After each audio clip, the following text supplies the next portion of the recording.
Mais rien n'est trop beau Mais pour on vous, n'oublie messieurs. rien, hein. Écoutez.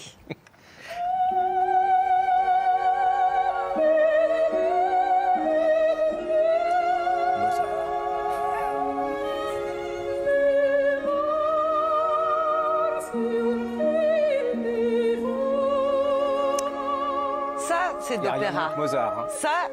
Ça, c'est la Calas. Madame Butterfly, sublime opéra que vous allez pouvoir découvrir. Et vous deux aussi, commencez pas à faire les coquins. Vous allez pouvoir découvrir ça en plein air. On en parle avec quelqu'un que vous connaissez bien, vous, devant votre poste de télé. Franck Ferrand, merci d'être avec nous. Merci à vous. Historien, journaliste, écrivain, conteur hors pair. Vous êtes un habitué du groupe puisqu'on vous retrouve sur CNews tous les dimanches dans l'émission La Belle Histoire de France. Et puis évidemment aussi tous les jours sur Radio Classique. Alors vous êtes le parrain d'un événement qui va ravir tous ceux qui aiment le beau. Et pour une fois, on ouvre les portes, c'est en plein air, c'est le festival de l'opéra en plein air. Ça va nous faire doublement du bien d'être oui. en plein air après tout ça. Qu'est-ce que ça change que l'opéra soit en plein air? Alors, ce n'est pas le fait qu'il soit en plein air qui change singulièrement les choses, même si d'un point de vue technique, ça pose incontestablement des petits problèmes qu'il faut résoudre, mais c'est plutôt le fait qu'on soit dans des lieux hors du commun. Vous êtes dans des châteaux, en tout cas devant des façades, vous êtes au cœur de jardins inouïs. On va commencer dans le parc de Sceaux, qui à mon avis est le plus beau parc, enfin l'un des plus beaux parcs de la région parisienne. Ça, c'est extraordinaire. Vous êtes sous les frondaisons, vous êtes sous les étoiles dans le meilleur des cas, en espérant qu'il n'y ait pas trop de nuages, et vous participez d'un moment qui est un peu une grand-messe estivale. Vous voyez, C'est ça, c'est la 20e édition. L'année dernière, évidemment, il n'y avait pas pour cause de Covid. Là, ça reprend, et c'est tout au long de l'été dans les plus beaux sites de l'Île-de-France. Je me rappelle, il y a effectivement 20 ans ou même 21 ans, quand Tristan Duval avait lancé ça, j'avais fait partie des tout premiers spectateurs. C'était un défi. À l'époque, tout le monde nous disait « mais tu n'arriveras pas à faire ça ». Et puis, ça s'est installé, la preuve. Et peut-être que le succès d'Opéra en plein air est lié au fait que ça a ouvert l'opéra à un public qui d'habitude n'y va pas tellement. Vous savez, aller à l'Opéra Garnier, à la Scala de Milan ou à Salzbourg, c'est quand même réservé, qu'on le veuille ou non. Et même si on fait des efforts dans tous les sens, ça reste réservé à un certain public. Là, j'allais dire, c'est tout public. Nous apportons de grands morceaux, de grandes pièces du répertoire et nous les mettons à la disposition des familles qui, en plein été, au milieu des arbres, viennent assister à... C'est intéressant que vous disiez le mot famille, parce Oui. que ça, c'est aussi pour les enfants. On ne pense pas les emmener à l'opéra. Alors en fait, il y a nous avons une ouverture très grande vers le jeune public, puisqu'il y a 1000 places qui sont offertes à des collégiens, à des élèves. Donc ça, c'est un moyen c'est du prosélytisme, c'est faire connaître l'opéra aux très jeunes.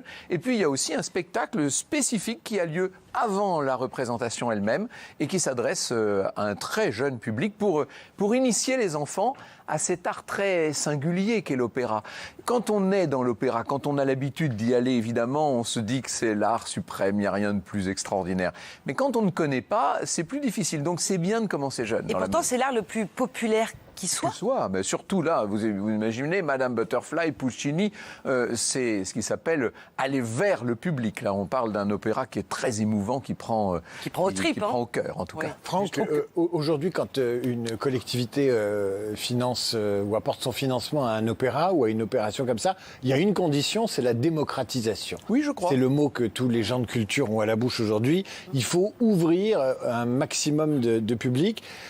Qu'est-ce qui permet de démocratiser une œuvre classique ou un spectacle d'opéra? Eh bien, précisément, d'abord, tout bêtement baisser le prix, puisque opéra en plein air, c'est quand même pas le tarif d'Aix-en-Provence, il faut dire les choses comme elles sont.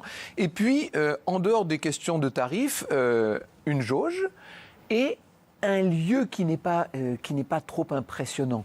Il n'y a pas besoin d'aller pousser la porte d'une grande institution lyrique. Là, vous allez, on va à Champs-sur-Marne.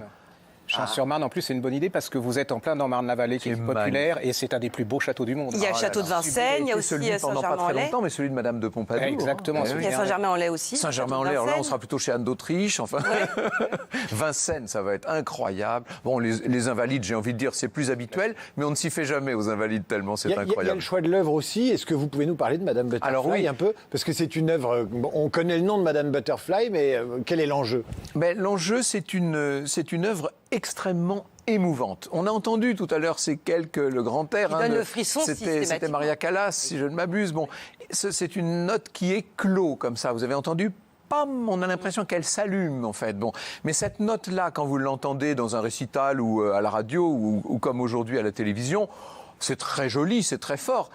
Mais quand c'est inséré dans l'histoire, cette histoire de cette geisha, on est dans le Japon du 19e siècle, cette geisha qui va être mariée, c'est un mariage de circonstance, un mariage quasiment folklorique avec un marin américain, Pinkerton, et voilà que elle y croit, elle, à ce mariage. Et pour elle, c'est toute l'évasion du monde, c'est l'amour de sa vie.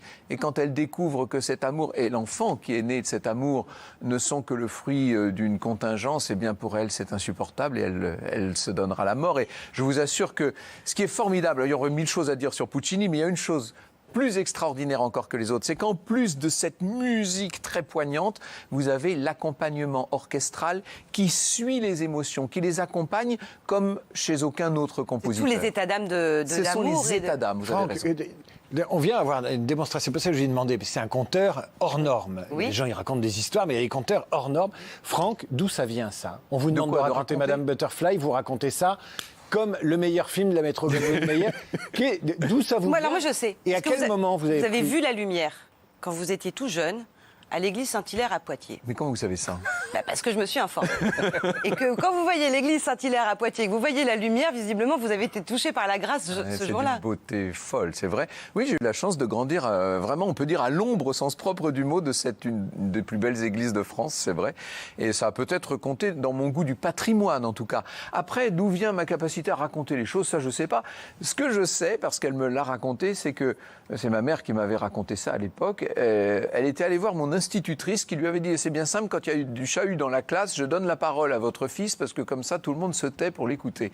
Donc, vous voyez que c'est pas d'aujourd'hui. D'où ça vient, j'en sais rien. Vous racontiez des histoires à vos camarades de classe? Et c'était des histoires... Bon, la moitié, j'inventais quand je savais pas. Qu'est-ce que vous voulez Vous avez fait du babysitting ou pas? Non. Parce que vous auriez été un babysitter formidable. Pour endormir les enfants. Pour calmer les enfants. Gérard, vous vouliez poser une question tout à l'heure. Non, je m'en souviens plus, donc...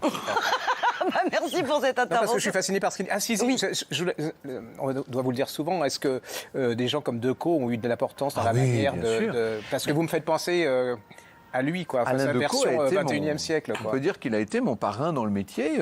Au tout début, quand j'étais à la radio, il y a 20 ans maintenant, j'allais le voir le vendredi après-midi, il me donnait des petits... Alors, pas des conseils, parce qu'il me disait, je n'ai aucun conseil à vous donner. Mais dans la pratique, il m'en donnait quand même. Et puis, pour moi, c'était une sorte de monstre sacré. Quel est le meilleur conseil qu'il vous ait donné? Il y a un autre personnage. Le meilleur conseil qu'il m'ait donné, c'est un conseil professionnel. Il m'a dit, vous savez, ce métier, la télé, la radio, etc., faut pas prendre ça trop au sérieux. C'est un métier de roue de la fortune. Il y a des jours où vous serez en haut et des jours où vous serez en bas. Quand vous êtes en bas, attendez que ça passe, ça remontera toujours, il m'avait dit. C'est assez fort, ça. Oui, et ça m'a rendu... On voit bien le concept de la roue de la fortune d'une manière générale. Ça, on la comprend bien. Mais il y a un autre maître avec qui j'ai eu l'honneur de travailler pendant des années, alors qui, lui, n'était pas historien, mais qui racontait des histoires, c'était Pierre Bellemare.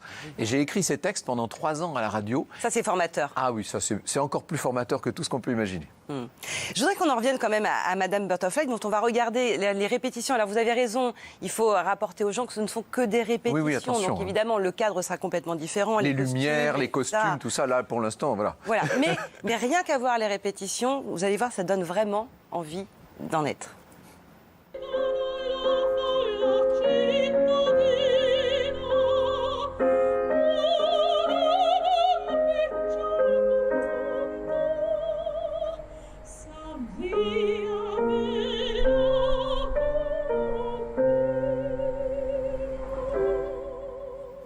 C'est touchant de voir... vous avez vu que c'est Sérénade Houillard elle-même qui répète. Je dis ça parce qu'il y a beaucoup de festivals où il y a une doublure qui répète pour la star, mais là, elle est là déjà. C'est dire l'investissement. C'est une très grande chanteuse, c'est une chanteuse turque, vous savez, et elle a cette capacité, elle est mezzo-soprane, vous entendez cette espèce de coffre un peu doux, intériorisé, comme ça, c'est magnifique. Ce qui est formidable, c'est que cet opéra, il l'a voulu, Puccini, mais ça n'a pas été simple. Ah non, non. Racontez-nous, parce que la première fois que ça passe à la Scala de Milan, il se prend une trombe de critiques. Mais il faut se mettre à la place d'un public qui ne s'attendait pas à voir cette histoire japonaise. Alors c'est vrai qu'on était en pleine passion pour le Japon et pour l'Orient, mais ça c'est vrai pour quelques élites et quelques collectionneurs. Dans la pratique, le grand public, vous savez, il n'a pas changé, le public de la Scala, il est infernal.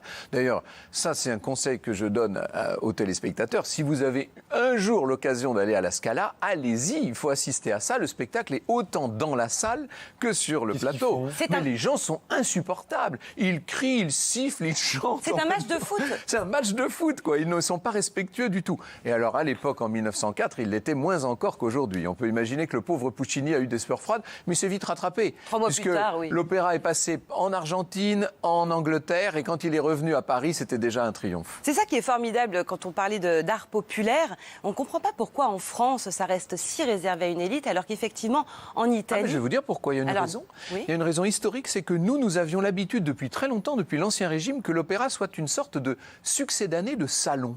Car depuis Louis XIV, on ne devait pas tenir salon. Il y avait des dames qui tenaient salon à Paris. Mais les salons ont toujours été mis sous l'étouffoir en France et à Paris. Et donc l'un des lieux où l'on pouvait socialiser, c'était d'aller à l'opéra. Et donc l'opéra est devenu très tôt, avant la Révolution déjà, l'opéra était le lieu où la très haute société se retrouvait pour faire des affaires, pour marier les enfants, etc. Et donc, c'est resté une habitude, si vous voulez. Comment voulez-vous démocratiser quelque chose qui, dans un pays, est devenu le symbole même de l'élite? C'est ça le problème. Mais c'est très français, ça. Il y a des pays où l'opéra est beaucoup plus populaire. Oui, justement.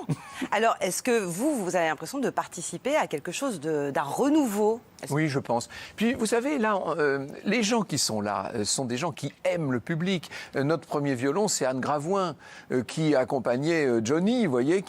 Ce sont des gens qui sont habitués à l'échange au public. Il y a une volonté dans toute cette troupe d'opéra en plein air. Et puis, alors, avec Olivier Desbordes, vous imaginez bien que ça va pas... Il va en faire encore plus, puisque lui, il est pour le théâtre populaire.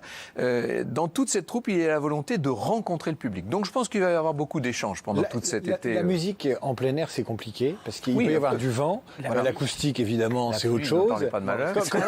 Comment font les chanteurs? Ont un micro? Alors, c'est pas un micro, il faut faire attention à ce qu'on dit, parce que si jamais vous dites ça, là, les gens vont dire, mais qu'est-ce que c'est que cette histoire? Ils n'ont pas un micro, ils sont sonorisés. C'est une petite nuance, c'est-à-dire qu'effectivement, il y a un mini-micro qui permet de régler les amplifications et d'avoir une acoustique quasiment aussi bonne que si on était dans une vraie salle d'opéra.